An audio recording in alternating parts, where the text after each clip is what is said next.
Yes, we are broadcasting from Tokyo, Japan for the next 3 days altogether. This is Democracy Now!, democracynow.org, the War and Peace Report. I'm Amy Goodman as we continue to look at the fallout from the Fukushima Daiichi nuclear power plant meltdown, turning to a documentary called Nuclear Nation, the Fukushima refugee story. The film looks at what happened to residents of the town of Futaba, where the plant was located. In a minute, we'll be joined by the director of this film, Atsushi Funahashi. But first, a clip from Nuclear Nation that takes us to meet the former residents of Futaba, who were forced to leave their homes, possibly permanently. In this scene, the evacuees are staying in an abandoned school near Tokyo. Spring. The residents of Futaba left behind their hometown, beleaguered by a crippled nuclear power plant.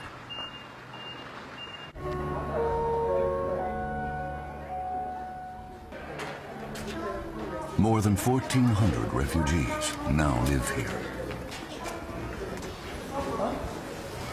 It's a school near Tokyo that's been transformed into a modern-day Noah's Ark for those escaping radiation.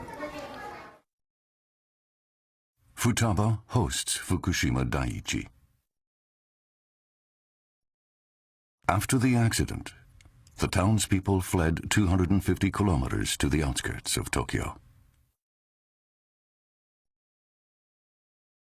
The Japanese government is providing 3 boxed lunches a day. How many? 3? Here you are. Sorry for the wait. How many for you? 2? Okay, here you are. Thank you. How many for you, sir? 3? Okay, 3. There you go.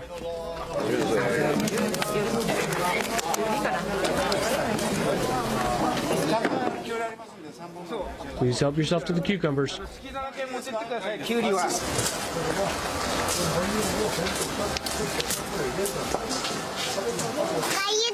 It's rice gruel. For Grandma. It's for Grandma? Because we have Grandma. That's nice. Come on.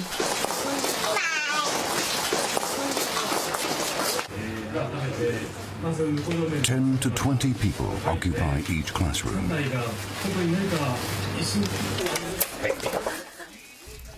Oh, my legs. What's this called? A bibimbap? Bibimbap.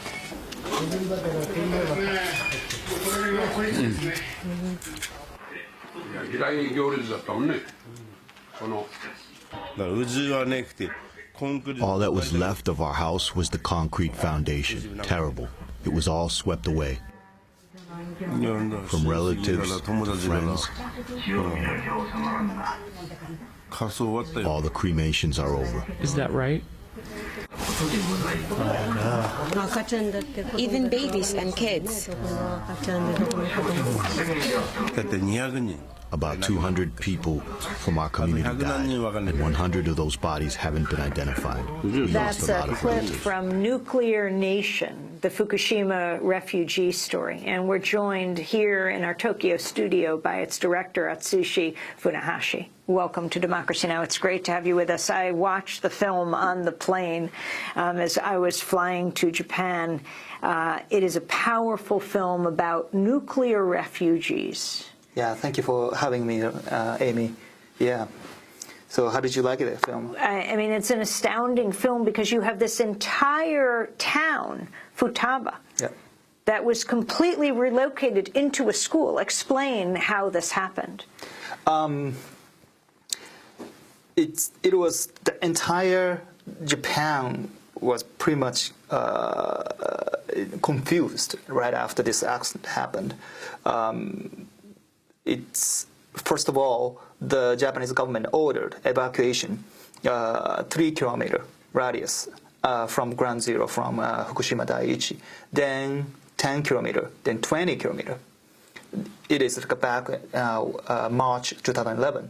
Then the American government actually made an advisory to the American people staying in Japan to stay away at least 50 miles, and which is 80 kilometer. So Japanese people start arguing why the Americans go 80 kilometer, then Japanese go 20. And so there's a huge confusion that how far you have to get away from it. Then at the end of March, I heard this small town of Futaba evacuated 250 kilometers from the Fukushima Daiichi because nobody knew how far you should go escape. So I thought that was the right decision, and that's why I kind of tried to focus on this small town.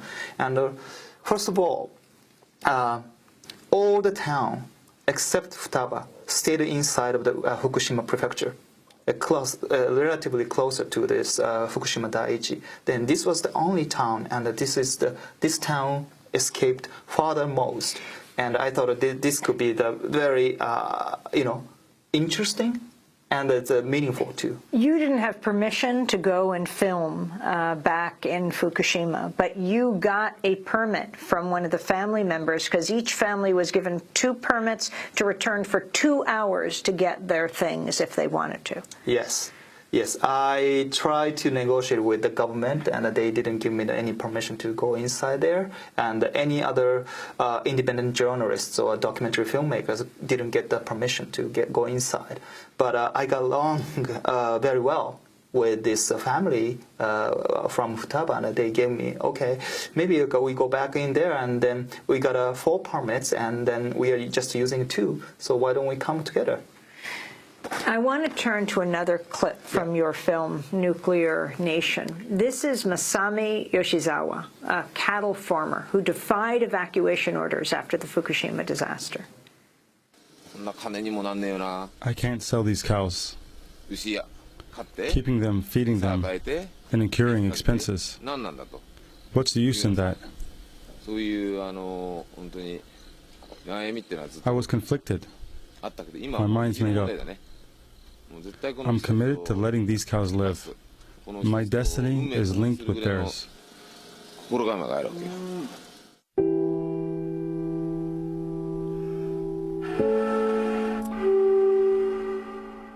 Most farmers, however, have obeyed the evacuation order and have deserted their animals.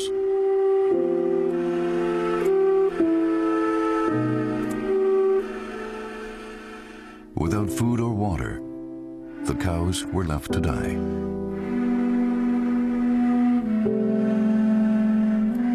Out of 3,500 head of cattle within the evacuation zone, about half have starved to death. That's a clip from Nuclear Nation. And before we get the filmmaker's comments, I wanted to play one more clip. In August 2011, municipalities hosting nuclear plants from across Japan convened in Tokyo to lobby the government after the Fukushima Daiichi nuclear disaster. We'll hear from the nuclear crisis minister, Goshi Hosono. But first, this is Banri Kaeda, Minister of Economy, Trade and Industry. The clip ends with a comment by a representative from the town of Futaba, which was evacuated after the disaster, the mayor there. The future of energy production and Japanese energy policy is currently being debated. And this is something we've communicated to you regarding the details of this review. I believe it's important to clearly define the terms as soon as possible. Thank you very much.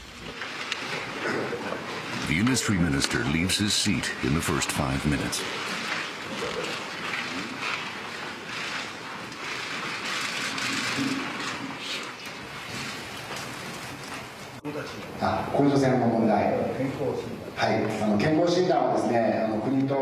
The central and prefectural governments are working on the annual health check guidelines based on what we've researched.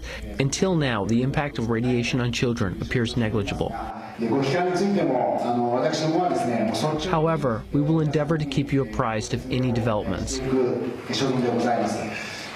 The nuclear crisis minister follows suit, citing official duties. And now, we'd like to open the floor for comments. Please raise your hands.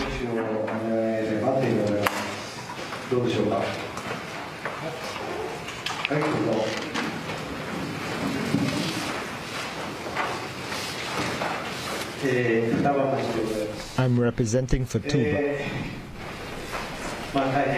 I want to know why we're being made to feel this way. It's frustrating. What does the Nuclear Power Committee think? When you came and explained it to us, you lied, saying it was safe and secure. But we, who trusted and believed you, can no longer live in our own town. That was the mayor of Futaba. Again, this entire town, now a town of nuclear refugees, cannot go home. And right. What is the prospects for them ever returning? There's none. Pretty much the only thing the government is saying is that at least 6 years from the accident, you cannot go back to your own town. But they don't give you any other prospect after that. That's the fundamental problem they have. They are giving out all those compensation up to the 6 years from the accident, but they don't give you any prospect. When you compare to this compensation with, let's say, some public projects like making highways or dam, they compensate you entire land and the house you live in because you have to move away. But what's happening in Fukushima is that it's about 40%. When you compare with those highway or the public projects. So because the difference is that the government is saying for the nuclear refugees, the basic assumption is that you are going back there.